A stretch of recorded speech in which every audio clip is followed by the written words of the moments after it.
Good afternoon, my Real News Midday TV family. Welcome back to the channel for another news update.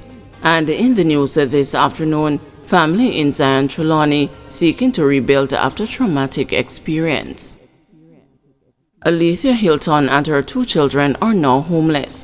Their home, a boarded structure in Zion Trelawney, was badly damaged after a coconut tree fell on the structure during the passage of Hurricane Beryl on Wednesday afternoon. Hilton explained that the tree, which was in her yard, fell into her children's bedroom less than an hour after she had taken them into her neighboring bedroom. The house was a small dwelling with only 2 rooms. We were inside and I moved my daughter and my son from around there and bring them around to my room. The breeze started soon after and I just heard boom. When we looked, we saw that the ceiling was broken and water just started rushing in, Hilton told the news on Thursday afternoon.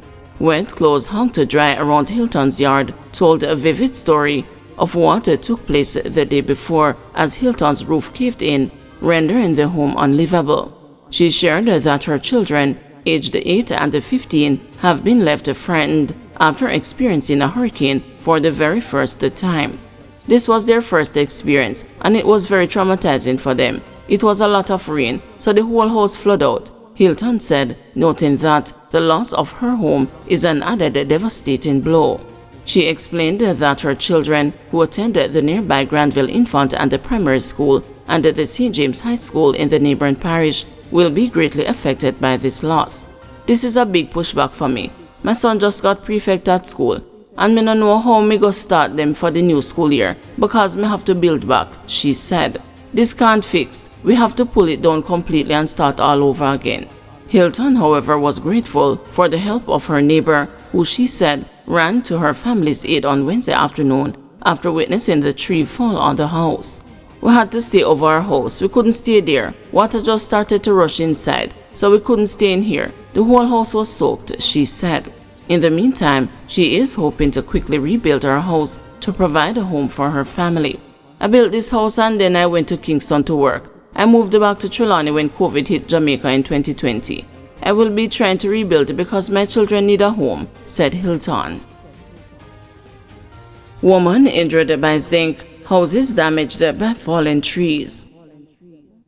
Fallen trees were a major problem in St. James in the aftermath of Hurricane Beryl, which lashed the parish for hours on Wednesday. An amputee and a blind man are among those whose houses were damaged during the severe weather event, while inhabitants of one house in Granville escaped injury, though a tree fell in the middle of their dwelling. But even before the heavy damage began, a woman from Sun Valley Road in Montego Bay was injured when a piece of zinc fell on her. This happened about 2:45 Wednesday afternoon. Firefighters took her to the hospital for medical care. On Thursday, several communities within the parish struggled to cope without electricity, and the downed power lines were seen in Paradise and Tucker. On the stretch of road from Fairfield to Bogue, none of the traffic lights worked. The popular Fairview shopping mall was deserted, littered with fallen leaves from palm trees that lined the sidewalks.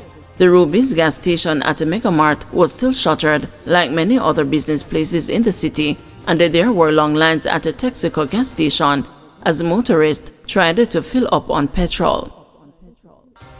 Despite horror, Alligator Pond residents defend the defined evacuation order. Residents of Alligator Pond in southern Manchester, who refused to comply with an evacuation order as Category 4 Hurricane Beryl, approached the seaside town on Wednesday, say they do not regret their decision even after the harrowing experience of the cyclone's destructive fury. I decided I wasn't leaving. If me fi dead, me a dead a me yard, Rosalie Brown told the news on Thursday as she shared the trauma of watching her son trying to secure the roof of their house as the storm unleashed heavy rain and wind. My son was up on the housetop in the lightning and breeze. No care how me ball for him to come down. Him say, "Mommy, me now come down. When your housetop gone, how are you going to manage?" One of the zinc hit him and he fell on the ladder, but he still decided to hold the housetop with the rope, she told the news. Brown, who was one of many residents whose roofs were gutted during the storm, said she and her family came close to death's door.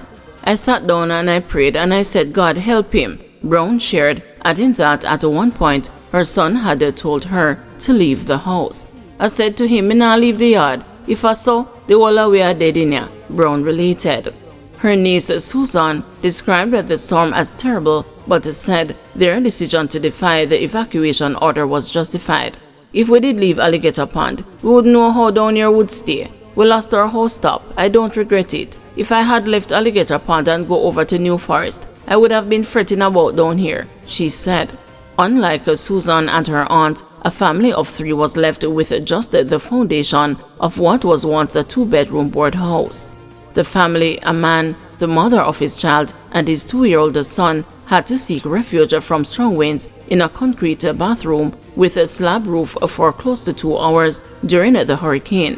"You just look and see wind passing through the window. When the corner of the house flipped, we ran outside and into the bathroom," he said. Fisherman Austin Brown painted a grim picture of the community. "The storm was very bad.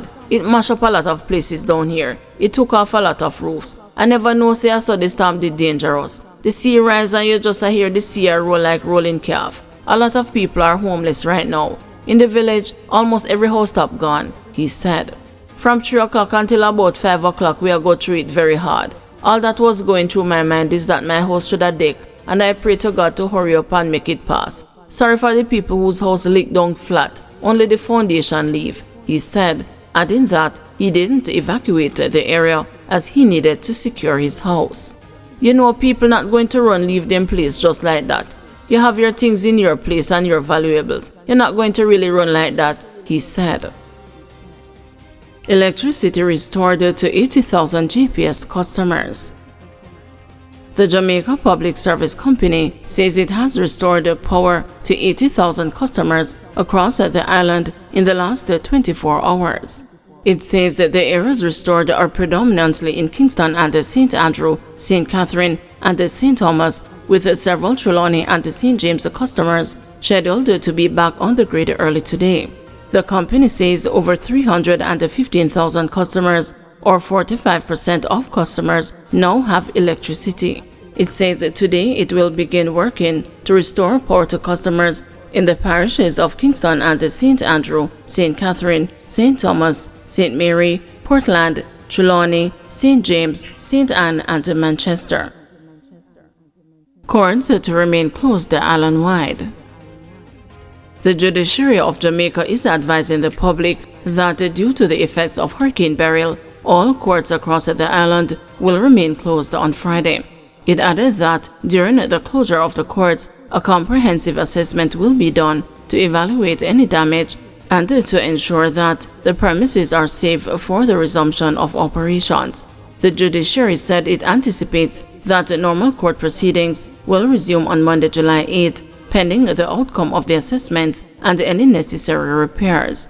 The safety of our citizens and the court staff is our highest priority. We encourage everyone to follow safety guidelines and advisories issued by the Office of Disaster Preparedness and Emergency Management and other relevant authorities, the judiciary said. It further advised that for further inquiries or updates about court matters, the public can contact their respective court office or the Court Administration Division at 876-613-8800. Guys, thank you for watching. See you this evening at 6 p.m. for another news update.